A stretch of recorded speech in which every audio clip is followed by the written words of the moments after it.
Say birading sa to karon.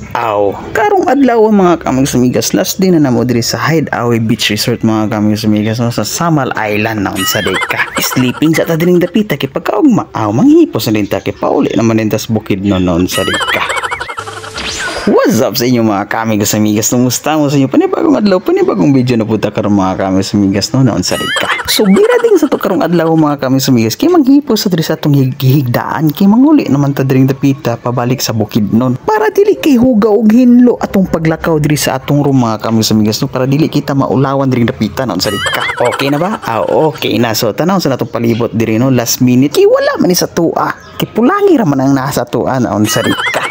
Here we go mga kamigos amigas. So ready na mga person diyan dapita. Ipangkarga na po din nila ilang mga gamit diya sa sakyanan mga kamigos amigas. Okay, palargahay na may padulong bukid nun. Pauli na may mga kamigos amigas na sa deka.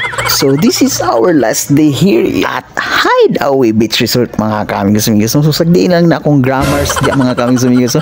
Okay, bukot-bukot rin na noon sa deka. This time biyahe na may diring dapita mga kamigos amigas. Paingon sa barge kay gusto kay pa may barge patabok dito sa Davao mga kamigos amigas noon sa deka para lahos sa dayon sa bukid nun.